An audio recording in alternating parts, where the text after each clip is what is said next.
அரசுக்கு இழப்பு ஏற்படுத்தும் வகையில் சட்ட ரீதியாக செலுத்தும் ஜிஎஸ்டி வரிக்கு பதிலாக கையூட்டு கேட்டு வணிக வரித்துறை பறக்கும் படையினர் மிரட்டுவதாக பழைய இரும்பு பிளாஸ்டிக் பாத்திரங்கள் விற்பனை தொழில் செய்பவர் நல சங்கத்தின் ஆட்சியர் ஆகாஷிடம் நடவடிக்கை எடுக்க கோரி புகார் மனு அளித்துள்ளனர். பழைய இரும்பு பிளாஸ்டிக் மற்றும் பாத்திரங்கள் விற்பனை செய்யும் தொழிலில் 300க்கும் மேற்பட்ட கடைகள் கடந்த 80 ஆண்டுகளாக நடத்தி வருகின்றனர். தாங்கள் முறையாக ஜிஎஸ்டி கட்டி தொழில் செய்து வருவதாகவும் வணிக வரித்துறை பறக்கும் படையினர் கடைகளுக்கு தேவையில்லாமல் பொய் வழக்கு பதிவு செய்து வருவதாகவும் லாரி மற்றும் டெம்போவில் லோடு ஏற்றி எடை போட்டால் மட்டுமே சரியான வரி கணக்கீட்டு ஜிஎஸ்டி பில் போட முடியும். ஆனால் எடை போட போகும் வாகனத்தை தடுத்து நிறுத்தி எடை மேடையில் வைத்தே பொய் வழக்கு பதிவு செய்து அபராதமும் விதிப்பதால் தொழில் செய்ய முடியாத நிலை ஏற்படுகிறது. இதனால் அரசுக்கு மிகப்பெரிய வரி இழப்பு ஏற்படும் சூழல் நிலவுகிறது.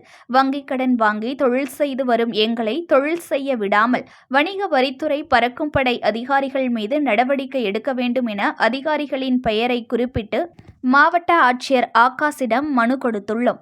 இது சம்பந்தமாக தஞ்சையில் உள்ள அதிகாரிகளுக்கு தகவல் தெரிவிக்கப்பட்டு உரிய நடவடிக்கை எடுக்கப்படும் என ஆட்சியர் தெரிவித்துள்ளார் என நாகப்பட்டினம் பழைய இரும்பு வியாபாரிகள் பாத்திர வியாபாரிகள் சங்கத்தினால கலெக்டர்கிட்ட மனு கொடுக்க வந்தோம்.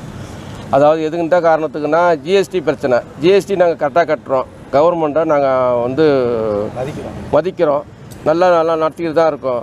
அதை அதிகாரிகள் எங்களை தப்பு பண்ண வைக்கிறாங்க. எப்படின்னா நாங்கள் கடையாக ஜாமான் எடுத்துகிட்டு வரக்குள்ள ஒரு இடத்துல வச்சு தான் பில்லு போடுவோம். பில்லு போட்டு தான் போகணும். அவுட்டில் தான் எங்களை செக் பண்ணணும். கடை வாசல் செக் பண்ணுறது, லஞ்சம் கேட்குறது, எங்களை மேலதிகாரிகிட்ட நாங்கள் ஜிஎஸ்டி முடக்கும்னு சொல்கிறது, மிரட்டுறது, எல்லா வேலையும் அவங்க செய்கிறாங்க. அதனால் எங்களுக்கு ரொம்ப வருத்தமாக நிறைய பேர் பாதித்து போயிட்டோம். இல்லைன்னா வியாபாரத்தை சில பேர் விட்டுட்டு போயிட்டாங்க.